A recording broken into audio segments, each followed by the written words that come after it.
Hey, my name's Connor Hollenbeck, and I just finished up my career at Idaho State playing for the men's basketball team and just graduated, so looking forward to what's next. All right, Connor, welcome to this is episode 19 of Building the Athlete. Pretty excited to have you on the show. First, a men's basketball player that I've had on the show, so I'm excited to kind of get into it. And there's a lot of things that I want to ask you about that pertain to basketball and everything that goes into that. Congratulations on a great career, 13 points a game, 5 rebounds a game at Idaho State. Great career, and we're going to talk kind of how you leveled up from high school all the way to the Division I level. Now, before we get into it, I got to ask a really serious question, maybe the most serious I'm going to ask you, with our time together here today. Comes down to it, one-on-one grudge match between you and your brother. We're going to 11. Twos and ones, make it, take it. Who's winning that? Scott, I'm gonna die on this hill. I know he might have played at a higher Division I school, and he might be getting paid more than me, but I know for a fact I'm winning every single one-on-one game versus Caleb. I got too much size and athleticism for him, but maybe now that I'm done playing, he'll and out of shape, maybe he can get me now. But during my playing days, there's no shot he could get me. All right, great answer. I didn't expect anything different than that. Growing up, born into the Hollenbeck family and the firstborn, my guess is you had a basketball in your hand, probably a couple days after birth. So talk to me a little bit about, I understand that it's the family business and you were going to be a basketball player, but to excel through high school, college, you have to love it. And, you can't just be forced into something that you don't like doing. So at some point you fell in love with the game. When was that? Yeah, it was really early on. I knew right away like basketball is something I loved. Like you said, my dad probably put a ball in my hands, the second we got home from the hospital. But I don't know. If I had to like pinpoint it, it would probably be like around 5th grade when we started travel ball with, all my core friends from high school. That's where I really fell in love with it. Plus at that age, like I'm starting to comprehend things at my dad's high school games because he's been a coach at St. Thomas More for so long that I'd be at every game. And around that time period is when I was able to comprehend the game and really understand it and fall in love with it. So, and that's, one thing that my dad never forced me to love it. I think it did come naturally, and my parents just, let me flourish within it. And yeah, that's kind of where I fell in love with it. Yeah. Yeah. So they weren't really pushing you into it. They were just behind you, giving you resources and help and, allowing you to create your own desire to excel at that game, which is the way it should be. And we'll Yep. talk a little bit more about that. Now, your path through the high school level, I think you probably leveled up better than I've ever seen anybody. Coming out of a very small high school to the JUCO route, to the Division II route, to the Division I route, and I really think that that's what the transfer portal was designed for. I don't think it's what it's being used for now. But Yeah. talk to me about your experience moving through those different levels. Yeah, like as you know, like throughout high school, I was kind of a late bloomer, so I was very under recruited. And going back to like loving the game, like I think that's honestly like what got me through it. Like there was no backup plan for me. Like there was never at any point in high school, like during my junior and senior season when I had basically no offers to go play at the next level, there was no part of me that was like, oh, maybe I should just go to SDSU or USD and be a student. Like maybe I should have been thinking that way with how little I was getting recruited, but I really just stuck with it. And, being under recruited, I had to go the JUCO route, which honestly helped me a ton. Like I needed it. And I think that's a route that a lot of high school players overlook. When a lot of high school players come up to me and ask like, hey, I'm not getting the looks I want. And I tell them straight up, like, you got to look at the junior college route. You get to play right away. It's against guys your age, and it's a good way to level up. But back to your question, it was an interesting path. Like I never could have imagined that I would make it to the Division I level. It wasn't the plan. Out of junior college, I really wanted to go NAI and D2 if the opportunity presented itself. I know my two top options out of junior college were either Jamestown University, where my dad played, which was NAI at the time, and Minot State was my only other offer at Division II, so decided to go to Minot State and then ultimately move up to the Division I level after that. Okay. So let's talk a little bit, the JUCO route. And obviously, even now, things are different than they were when you were coming out. Sure.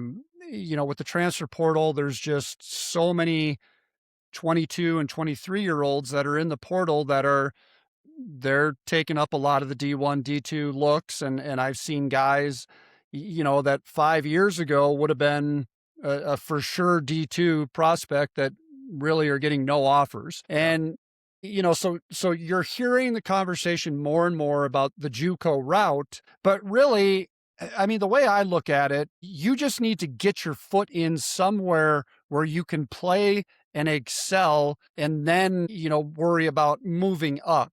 And I think right now people are being a little bit closed-minded that, JUCO is the only way, where I think you can go NAIA. I think you can go D3 and then look at the portal option down there. The one thing, you know, and I don't want to classify all JUCOs together because there's obviously different levels. But I think, a lot of times from what I've seen, that JUCO is kind of it's survival. Like, you're coming in with a bunch of dudes they're all good, and, whoever makes it. And, was that your experience, or did you feel like you had a pretty good support system at the JUCO level? It's a little bit of both. Like, you just got to realize it's a tough reality because everyone that is going there and you're going to play with, who you're supposed to create team chemistry with, is trying to leave there.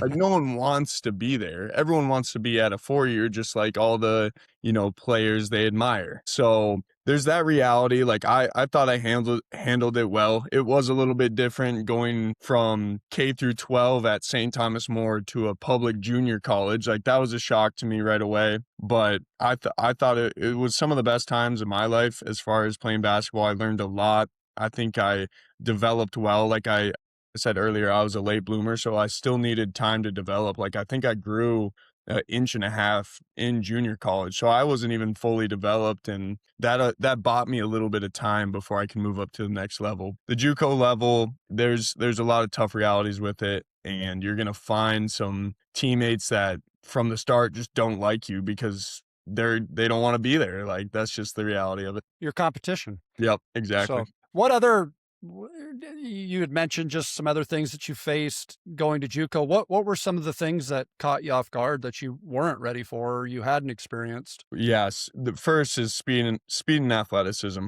on a whole nother level. You remember, like, in high school, I started at point guard for 3 years of my high school career. Once I started playing varsity, I'd only played point guard even when I grew in, my boot when I was injured. I grew like 5 inches and still played point guard. I honestly thought I was gonna go to junior college and play point guard. It took about a week before they moved me to the 4 spot. Like, the foot speed stuff and just the amount of athleticism at the junior college level blew me away, and it was an adjustment. Like, I was fine with it. Like, I knew it was probably the best move to move me to a forward position, and it ended up being my position for the rest of my career. But the size and athleticism was a big shock to the system for sure. Yeah, which every athlete I've had on this show, no matter what the sport, it's the same conversation all the time. Game is just faster, and I do want to talk a little bit more about that as far as the athleticism side. Like I said earlier, you use the portal really for what it was designed for. Um, that's not necessarily how it's being used these days. And I mean, do you think things are a little bit out of control at this point? Yeah, you should tell my brother that. He's in it, right? Yeah, yeah, yeah, he Okay. just entered the other day, but, yeah, I don't think the integrity of the game is definitely going away. Like, I use the transfer portal, so I can't exactly, say, like, "How dare anyone go in the transfer portal," but I just fear for the integrity because I like to think I'm a purist when it comes to basketball. Like, I love team basketball, and with the amount of money and the transfer portal rules, it takes away from the team aspect of the sport, and I wanna see some more regulations with it just to keep the integrity. Yeah, yeah. I've spent the last couple days with Reese Ross, who's in the portal. By the time this show comes out, she'll have announced, where she's going. She made that decision yesterday, but, Okay. just talking through that with her and the amount of money on the table, it's phenomenal. I was talking to some of my old teammates about it, and it's just so different now, and just the negotiating process and the things that athletes are asking for that, back in my day, just wasn't even a consideration, or you would never even think of it really. And you kind of feel like, how do you really have a true college experience and get to know teammates that are going to be your friends for the rest of your life, because they're probably not going to be there the year later. And Mhm. so I think there's obviously pros and cons with all of it, but it is a different world for sure. And I'm talking to your bro tomorrow, so we'll have that conversation. Yeah. So growing up and whatever level, middle school, high school, who were the biggest influences in your basketball career? Gosh, that's a good question. Growing up, I guess, it was mostly just guys on my dad's basketball team at St. Thomas More, just all the varsity guys. Like I couldn't pick out names as far as like directly, but I just know I always looked up to those guys no matter what, because that's all I looked forward to. Like if I could venture off on a different conversation here, like I remember talking to Ryder, Kirsch, Caden Casey, all the guys that Michael Gilton, Grant Huber, all the guys I grew up playing with. I talked to them and I'm like, hey, I got to do some really cool things with my collegiate career, but I'll never forget when our senior year, the state tournament got canceled because of COVID. Like we always dreamed as kids of winning a state championship and being able to put a ring on our finger. I never really like growing up, I never dreamed like, oh, I can't wait to go try and win the Big Sky or win the NSIC. That was never even a thought. Our main goal was to get a state championship. Yeah. So that's what I always looked up to, were my dad's players, and it played a huge role in my life. Yeah, and I was actually gonna ask you about that, losing the state, or I shouldn't say losing it, having it taken away from you your senior year when, I mean, there's a real strong chance you guys would have been state champions. How do you deal with that? I mean, I know I was coaching track at the time, and, Mhm.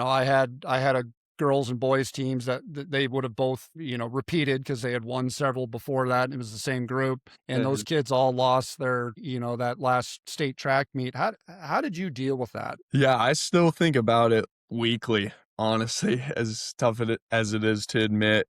It wasn't easy just because it was a weird time. Like, we've never dealt with a pandemic. Like, it was new to us. We were 18 years old, so I didn't get to practice with my team for the last time. I was actually sick at the time, so I missed our last practice, and then after that, they just canceled everything, and we were just kinda waiting on the state to get back to us and tell us, like, "Hey, we're gonna quick do the state tournament and get it over with no people, or we're not gonna do it at all." So it was really just sitting in my house, just texting the team, like, just hoping and praying every day that they're gonna let us play. And finally, my dad just walked into my room one day and he's like, "Hey, they canceled it." And ever since then, it was a tough pill to swallow, just because the core group of guys that I played with my whole life, we had been together since, like I said earlier, we started playing basketball, and that was our one goal. And, Yeah. our junior year, we got upset and weren't able to try and do it then, and our senior year was the year we only had 2 losses, I think. Yeah, yeah, it's kinda like having a lottery ticket that somebody stole from you. Yep, exactly. And, obviously, a lot of people dealt with just a very odd time, or, like you said, times that we've never experienced before. So I know a lot of people had a lot worse scenarios than losing out on sports, but Yep. when you're 18 years old, that is your world. I mean, that Yes. is your reality, and it was a painful one for a lot of you. So a few weeks ago, I went to the state championship game to go watch your dad win his fifth state championship. Afterwards, just kind of hanging out, I kind of witnessed you two, when you went up and congratulated him. And it was a very genuine, heartfelt moment where, your dad and yourself as well, you guys are both very serious guys, very intense guys, but that kind of all went away there for a moment. And tell me what that's like the guy that's raised you and coached you and been there to support you, and I know is so proud of you.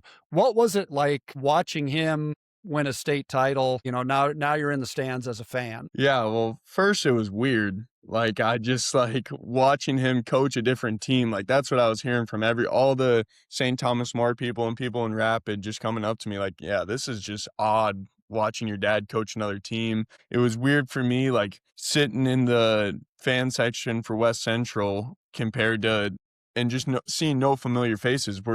It was his first year there, I don't know anyone, and it wasn't the normal, like, show up and I get to sit around all the people I grew up with and all the parents that had supported me. It was a whole new school. So it was weird, but I was just happy for him. Like, he's invested a lot of time into, trying to build teams and culture, and I'm glad he found a new path and a new school that met the same intentions that he had for winning, and I couldn't be more happy for him. He deserves it. It's been a while since he's been to that stage and won one. The last one would have been our year, and that's kinda what happened with the when we hugged each other and I congratulated him. Half of it was me just being grateful for him, and the other half was us both knowing that we should have been doing that my Yeah. senior year. Well, it was a cool thing to witness, and I'm very happy for him. And like you said, to find a place where his expectations could be met. And Yep. so let's talk about that. As far as expectations, your dad he has very, very high expectations, and there's really there's two people I've ever been around in my lifetime that are completely wired to be basketball coaches, and your dad's one of them and Warwick's the other one, where Mhm. those guys, their brains just do not stop thinking about basketball and how to train it better, teach it better, coach it better. Your dad has done a wonderful job of kind of playing the role of the villain. Sure. I think he likes that a little bit. And it was really funny because he's been at West Central for 1 year, and I'm talking to Sioux Falls Christian parents, and they're talking about how much they hate Dave Hollenbeck. Which, it's like, okay, you haven't even had time to even know him. Right. I think he embellishes that role, but let's talk a little bit about why that is. And your dad holds people to a higher standard, and he holds them accountable to that standard to meet those expectations. And I don't think there's a lot of coaches out there that do that anymore. And so I think, you get these parents that, and number one, parents talk way too much the way it is, but they want to be good. They want their kid to play on a state championship team. But then when they find a coach that is actually going to hold them accountable and knows what it takes to be on a state championship team, or to build a state championship team, it's too much. He pushes them too hard. He's too hard on them. And so I think it's kind of a little bit of a double-edged sword, where all your dad's ever done is pull the absolute most out of every kid on his team. And is he tough? Yes. Is he intense? Yes. But isn't that what you want out of a coach? And isn't it somewhat hypocritical for people to, oh, he's too hard on kids, but yet they want to be on the good team? Yeah. What's your take on that? Yeah, I just think he's remained consistent with his philosophy. You see a lot of coaches kind of change philosophy as basketball moves on. I think basketball is to a point right now where it's very individual based, whether it's stats or my kid has these offers, these stats, he's all tournament team, all this stuff. And he never really bought into that. That's not how he was raised or how he played in college. Like, I think that has an influence too. Like, he was a really good team basketball player in college, and that's how he was able to make it, and that's how he was able to go to the national tournament in college, is because they learned how to play as a team. And I think that completely just transferred over to his coaching career. And it really comes back down to, like, how bad do you want to win? Because everyone else you're playing against wants to win. Winning is the hardest thing to do in that industry. And if you want to do that, everyone's going to have to remain accountable, whether you're the best player on the team or you don't play at all. You really need all 12 to 15 guys locked in and on the same page and peaking at the right time if you want to, hold that trophy at the end of the year. So I think he's done a great job just remaining consistent with his philosophy. And I mean, there's some salesmanship that has to go on there to convince, a Connor Hollenbeck or a Sky Warwick, or, hey, you may average 12 points a game when you could be at another school probably dumping in 30 a night. And, so it really does go back to the team philosophy. But that that starts with the coach, and the coach has to, I mean, you got to get buy-in from players, and that's really hard to do in today's day and age where it is all about metrics and numbers. And but tell me, you mentioned making an all tournament team. Well, an all tournament team's not going to get you recruited to college. And honestly, at this point, where like especially the higher levels, the D1s, there's so many performance metrics that are tied to who they're looking for that, I mean, you could have guys that average 30 in high school and they may not even get a look at the Division 1 level because they don't have the athleticism or the other pieces that go with it. And so, I mean, how do you, as far as college recruiting, would a college coach rather have a kid coming out of a program like that or somebody that's just kind of done their own thing the whole time? Yeah, it definitely depends. Like a lot of it is fit, but they're gonna want the kid out of the program that is proven, and if he comes out of a program like that, he's coachable. At the college level, the margin of error gets extremely smaller than at the high school level, and a lot of it comes down to trust. So if I'm recruiting a kid that played for my dad compared to someone else that doesn't really care about team culture and playing as a team, I'm going to take the kid that knows how to play as a team and is coachable because if you're not coachable, you just can't play at the college level. I don't care what level it is. You're not going to play. And I think as a high school coach, you're not doing these kids any favors by not holding them accountable. And I see it in every sport because now when we get to the next level, now that coach's job is on the line, based on winning. Yeah. And so they're obviously going to hold people accountable. And so I would just believe that that's got to be such an important trait, to college coaches to know that an athlete has played for a coach that it was about accountability and meeting expectations. And again, it goes back. I think part of it is just societal that you know parents don't really understand. And yes, we've gotten softer. You can't argue that. Mhm. But somewhere along the line, we're losing culture of hard work. Yeah. And, I somebody told me this not that long ago. They were talking to a parent from one of the local schools, and the parent was just complaining about everything. We can't compete with the other side of the state. We don't have this, we don't have that. They're kicking our asses all over in every sport. And the person asked him, he said, well, have you ever considered sending your kid to Benson sports training to make sure they're doing everything they can? Oh, no, no, no, no, I would never do that. He pushes kids way too hard. See. And it's like, well, wait a minute. You can't have both. Like Right. you can't be over here saying you're sick of losing, but then you don't want your kid to get pushed. And that's cultural. And I think it's happening more and more often. And that's why I'm just so happy to see your dad win another one because he's doing things the right way. He's always done things the right way. He's never compromised what he believes in. And it was just really awesome to see him win and to see you guys be there for him and supporting him with that W. So, you kind of mentioned it moving on to the college level, some of the adjustments, the speed and that part of the game. What else was a big surprise when you got to college? Let's see. I would say like I have a unique career where I played at 3 different levels: junior college, Division II at Minot State, and then, at Idaho State my last 2 years.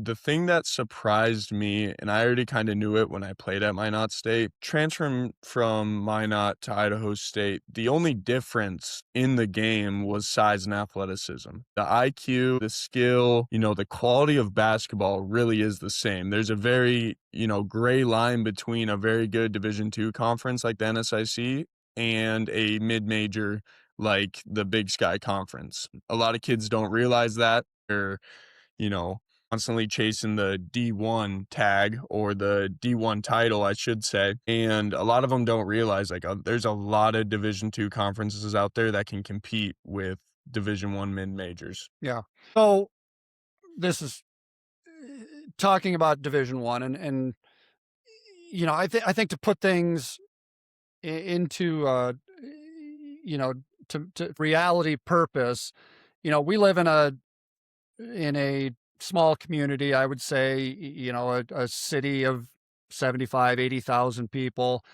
And in the whole history of Rapid City, South Dakota, there's been less than 10 Division I men's basketball players, Mhm. and you and your brother are two of them. And then you start to look at guys that have actually gone to the Division I level and done anything, actually played. And Yeah. there's just something different about a Division I basketball player. And I mean, you've seen it. When I was at Iowa State, I saw it.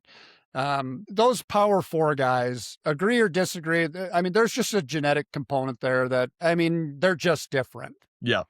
Yeah. Fully agree. You'll have to ask my brother about that. He experienced it a lot this year. He played in the Sun Belt, which is a extremely athletic conference compared to the Big Sky, which I played in. But when you get to that level, that you got to have some God-given abilities. Like there's only so much you can do at the Power 4, Power 5 level of men's basketball. And you've probably already answered this question, but I'm going to ask it again for people listening that want to move on to that next level. What is something that people don't understand about playing college basketball that that if you wish you would have known at 16, 17 years old? That's a good question. My only answer, and I knew this at 17, 18, was how important plyos are, which is probably not a answer you were expecting, but just being able to like move off the ground as fast as possible and have the quickest feet you can possibly have will take you a very long way in college basketball, because that's a lot of what the game is how fast you can move your feet and how fast you can get off the ground. Yeah. Yeah. And those guys are so quick off the ground. It's almost amazing when you see that. And we're going to talk about athletic development. But before we do, and we're talking about the high level, and again, high level could mean high level D2, Right. D1, but the biggest thing that I've seen probably over the last 20 years is, we've talked about speed of the game, and I mean, you could categorize this as the same, but I think it's a little bit different in the intensity that the game is played at. And I know, playing for your dad and just being around your dad for so many years, he just preached about intensity on defense, but it seems to be just watching the college game now, like it is played at such an intense level. And sometimes watching it on TV, you don't really understand. It's kind of like watching an NBA game and then going and watching an NBA game and sitting down by the floor and realizing how big and physical these guys are. So talk to me just about that part of it, the intensity level, the physicality of the game. Yeah, I'd agree. Like watching it on TV doesn't do it justice. And being there in person, you really understand like how physical and fast and, like you said, just a ultimate competitive edge every single night in, because there's times in high school where you're going to win the game. Like there's just some games on your schedule where you're going to win if you're on a good team and you're a good player. But at the college level, you don't get to take nights off. It's got to be every single game. You're playing 2 games a weekend, or 2 games a week, depending on your schedule. And you got to bring it every single night. I guess going back to your question that you just asked, like if there's something that's going to separate you at the next level, everyone can score the basketball. Everyone was the best player on their basketball team, maybe even the best player in their state. It's really what you can do defensively that separates you. It's what you can do without the basketball in your hand. That's what's going to get you playing time at the next level. I thought something was really, really interesting. I was watching the tournament, and of course, I had Iowa State winning it all before they lost Jefferson. But they're getting ready to play Tennessee, and they're talking about Rick Barnes, and they quoted him as saying that strength outweighs skill in situations at that level of basketball. And then I watched those guys play, and it was like, wow, like these are big, strong, athletic dudes, but they are playing. If your genetic capacity is at a 10, these guys are playing at a 9.5 to a 10 all the time. Like every loose ball, every rebound, it is just a fight. And I don't know if that principle has been adopted by the entire basketball world. Your dad, in partnering with me, 16, 17 years ago, he was so far ahead of the game. Like we were making athletes strong and jumping higher and jumping quicker. And it was almost, an unfair advantage because nobody else was doing it. Now, everybody seems to have some type of a strength program, but I don't think they understand how intense that approach needs to be to the strength and conditioning side of it. So let's talk a little bit about your experience with that, from your experience in high school to moving on to college, moving through the different levels. Yeah. No, I wanted to say, like, credit to you. I don't think my dad has some of those state championship rings without you. Like, the stuff you guys were doing, like you said, you were doing it years before it even popped up in some, high school coach's head. Like, you guys were just so ahead of the game, and I think that's what separated you guys. And you even look at, like, the Michigan UConn game the other night. Like, Michigan maybe made like three threes, maybe, but Mhm. they were so physically dominating, it didn't even matter. Like, UConn couldn't get a shot at the other end, and Michigan was just dunking everything. Like, that's definitely something people don't think about as much as they should. But yeah, going through high school, like, I kick myself. You probably know, like, I didn't remain consistent enough in the weight room. I listened to your last podcast with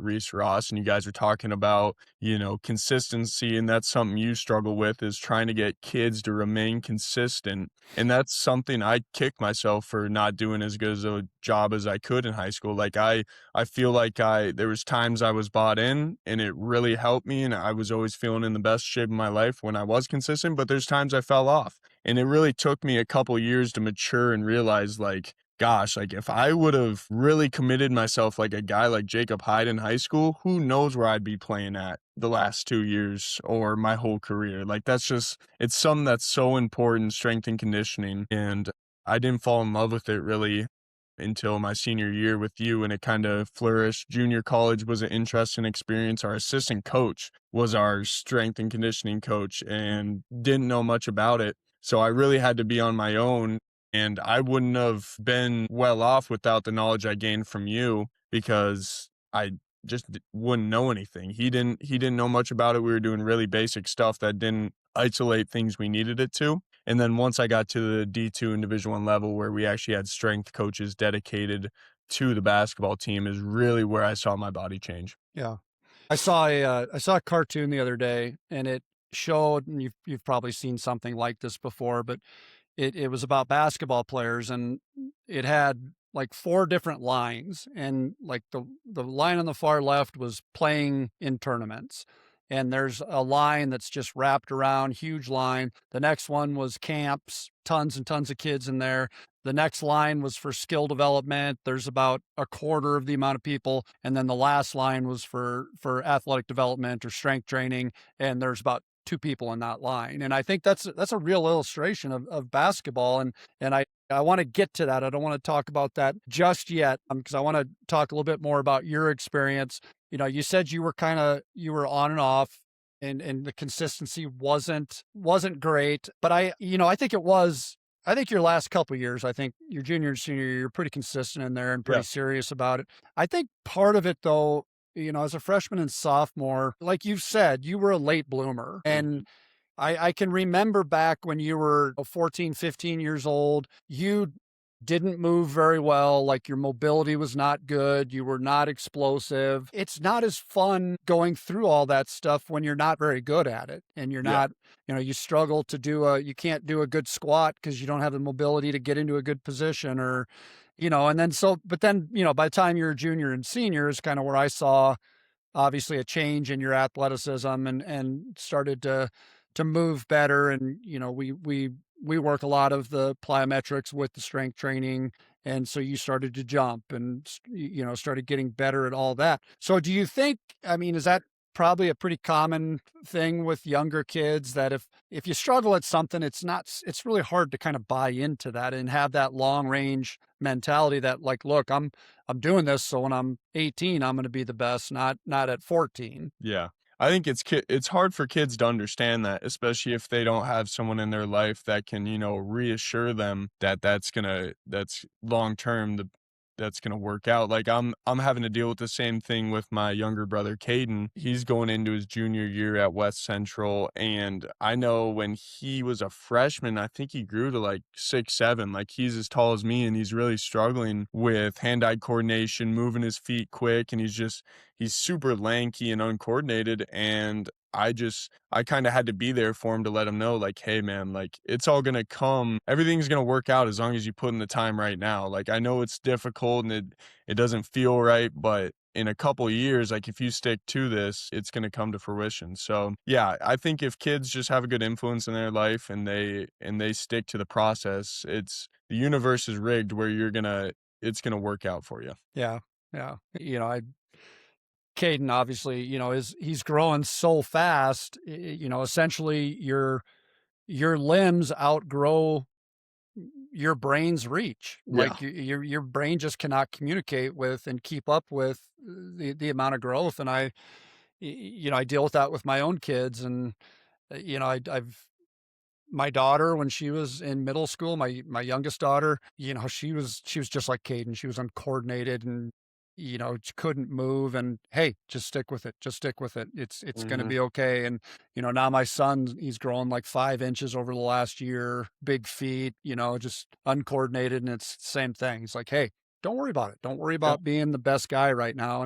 And part of that is, kids have so much pressure on them to be the best 12-year-old and the best sport. And what we should be doing is having that mindset of developing over time to be the best when you're a junior and senior and then moving on into college. And I've actually done a few podcasts on that specific topic of long-term athletic development. We live in a society that everything's got to be right now. We got to be the best right now, and it's not really how the body works. So you tell Caden to hang in there. Well, It'll yeah, come. and same thing with, like, when we're talking about, like, if we talk about Sierra, like, she wasn't dominating when she was at a young age, like, she stayed with the process year in, year out, not missing a day, and down the road, it paid off. Division Yeah. One athlete. Yeah. And I have a different philosophy, and I preach this to parents. I don't think anybody's listening to me, but like everything I just said to you is I let my kids kind of flounder when they're in middle school. I don't force my kids to come into my gym and do my program, and I kind of let them suffer through it a little bit. And then when they decide, okay, I don't want to suck anymore, then I'm there for them and I'm going to do everything I can to help them. But I think, too often kids are pushed into those positions and they don't love it because they didn't have to fight for it. Like, Yeah. you can be a really successful athlete at the middle school level. Maybe you've got older brothers that taught you and you've been playing with them and you've just developed a skill set. You can be successful with a skill set, but once puberty hits and we get into the high school levels, athleticism comes into play, and size and those type of things. And that's a separator that we don't a lot of parents don't look at. They see, oh, my kid's scoring 30 a game in 7th grade. Who cares? It means Won't absolutely matter. nothing. Won't matter. Yeah. So yeah, I've always done that with my kids, and it seems to be working out okay. So you had mentioned plyometrics, was a big thing, and the jump training and teaching to be quick off the ground. Is that something, when you got to the college level, was that still a part of your training? Most of it, honestly. Yeah. Like, during the summers when we don't have games now, once you get into season, you're kinda limited a little bit on plyos because you're playing so many games and you're practicing so much that you really don't wanna be moving your feet too much. You gotta save a lot of your energy for that. But during the summer and preseason workouts, postseason workouts, a lot of it is plyos. We are outside, not even touching a weight, a lot of body weight stuff, a lot of jumping, a lot of stuff that you taught me early on and I was kind of advanced at going into college, which gave me an advantage. A lot of my strength coaches let me know, like, hey, we can tell you've done this before. And that allowed me to just not waste any time when it came to the learning process. And same with the Olympic lifts and everything like that. And one thing with plyometrics is kind of the term and the definition have changed over the years, and it's just this blanket word we put out there. Plyometrics is actually very scientific, the way that it was designed and with a very specific purpose. And not everything you see out there that's called plyometrics is truly plyometric. When it comes to those things, less is more. And like with my workouts, I'm very specific to, I want to stay under 100-foot contacts and I want it to be quality, maximum speed, maximum effort on every single rep. Because once we back down and fatigue sets in and we're only functioning at a 70% level, it's no longer plyometric. We're no longer retraining the brain to react faster. And so I agree with that 100%, especially in season. You're jumping enough out on the court. So, it's just diminishing returns if you try to keep that type of a level up. So it amazes me that there's still, I have trainers and coaches that have worked for me and they leave and go to these big cities and nobody's even doing plyometrics. It's just all weight room stuff. And, again, we go back to the speed. The weight room is not going to directly make you faster, but the plyometrics and speed training, and that's what's going to separate you at those different levels. What part of your game did you have to work on the most when you got to the college level? Let's see, what part of my game? I would have to say probably finishing around the rim. I didn't go into college weighing a bunch, like I said, I was still growing, so I was still light as far as weight went. And a lot of the times, whether it was going up at the rim or even driving, I would get bumped off my path pretty easily. And it's kind of your game kind of withers away if that happens. So my coaches kind of recognized that instantly, and we started to get to work about just finishing off 2 feet. And that's kind of an underrated skill that you need to be able to do in college basketball. You draw more fouls, and that ultimately leads to more points. So the more you can get fouled, the better. And just playing through contact, that was a big thing I needed to work on. Yeah. Every basketball player I've had on, I've asked this question, and I'll ask the question, and then we'll kind of get into the context part of it. Do you think basketball players, especially at the maybe later middle school and high school level, do you think basketball players are playing too much basketball? That is a great question. I'm kind of split on that one because I don't think I love being in the gym, so I don't think you can play enough basketball. But if you look like a little bit deeper into it as far as recovery and what's best for your body, like I do think there's a limit on it. I don't think you should be playing, 60 AAU games a summer. Like I don't think that's going to help your development as much as you think it will be or it will. I think it's more important to just make sure you're in the gym every day, whether it's 15 to 30 minutes. As long as you're in there every day, I think you can overdo it a little bit. Like, for example, there's times I overdid it during the summer, and I think I paid for it late in my college career, like, because my hip mobility. Like, I wasn't good at stretching, and I was constantly playing AAU games some summers, and it ended up costing me mobility-wise. Yeah. And I think, there's a lot of kids and I've had a lot of kids, including yourself that, and look at all the females that we've had go up to North Tartan and play, however many games, but you're playing 30 high school games and then 60 AAU games. NBA players don't play that much and they're not even playing all of their games anymore because of, trying to stay healthy and, extremely physical game.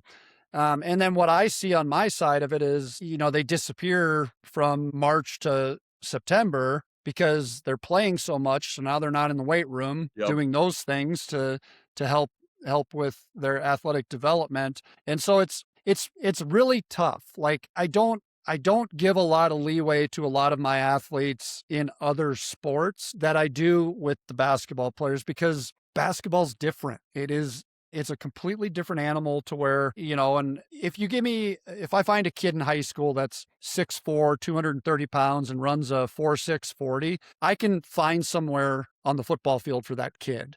Yeah. Or I can probably teach them to throw a discus a long ways with not a lot of work, where basketball is just different. Like if you are not playing, because every scenario in basketball, whether you're on offense or defense, you have how many different choices that you can make.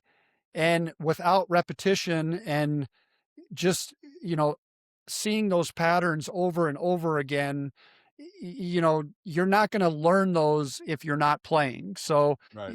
what's the right amount of playing? What's the right amount of time in the weight room? How does a high school kid that wants to play college basketball manage all that? Yeah, it's tough to balance. And, part of the problem too is like there's this illusion out there that you have to play AAU basketball. And that's so far from the truth. Like, yes, do I think it's good to play games and, keep competing and play in front of college coaches? Sure. But if you're good enough to play at the college level, they're going to find you. Yeah, Like everything is streamed nowadays, word of mouth, college, any college sport, coaches are one of the most connected industries there are. They all talk. Word of mouth spreads so far, and if you're a good player, doesn't matter what sport, they'll find you. So I think the major problem right now is the illusion that you have to play it. You don't. A lot of parents kind of not force their kids, but influence their kids to, try and play on the best AAU team possible. And now all you see with AAU programs is anyone really with a checkbook can play AAU basketball, which is making AAU basketball worse. I remember back when I was younger and back in this when Sky Warwick played, for example, for the Schoolers, like only players that deserved to play AAU played AAU back then. right. And I think we've completely gone away from that and kids aren't working on their craft. You shouldn't be playing AAU if you don't put in the time on your own to get better at the sport. It's not going to be a winning recipe. So, as far as kids like trying to balance that is you just have to be realistic with yourself and look yourself in the mirror and be able to kind of tell like, hey, I need to stay home for this summer. I need to get in the weight room compared to going and playing a bunch of games over the summer. That message needs to be shared more often because it has to be a balanced attack.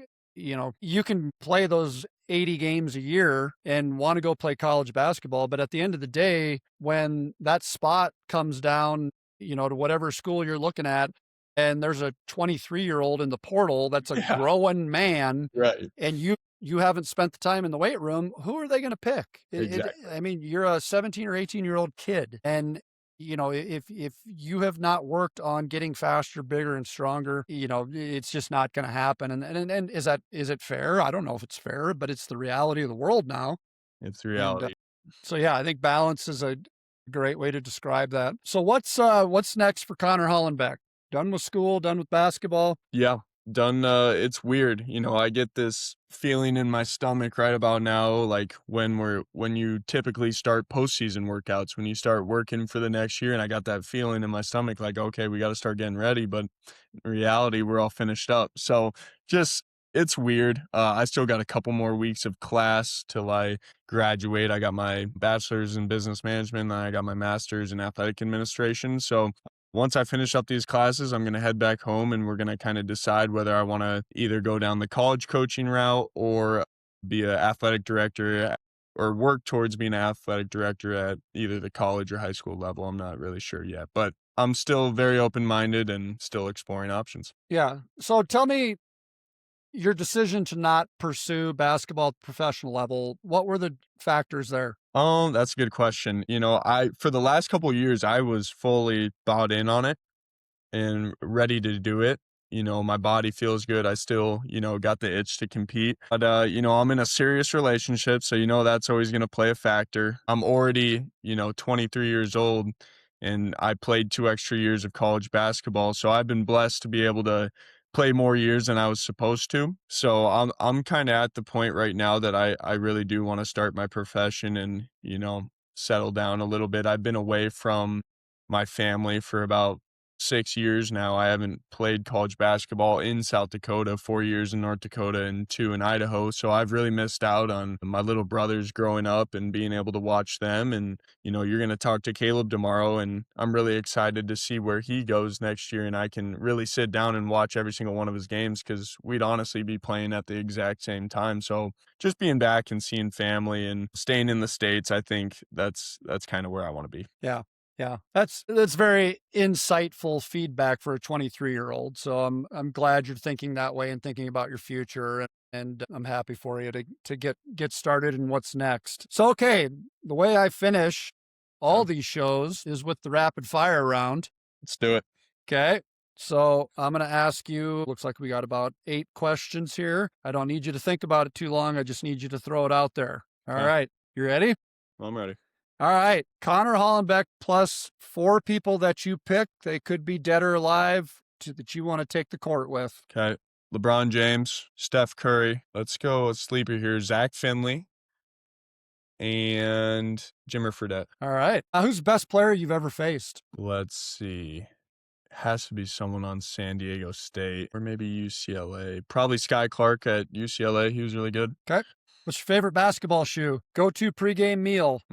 Chicken and rice. One word to describe your game? Oh boy. Smart. Best advice you've ever received? Trust the process. Favorite lift in the weight room? Squat. One thing people don't know about Connor Hollenbeck. Love watching horse races. All right. All right, Connor, thank you so much for coming on the show.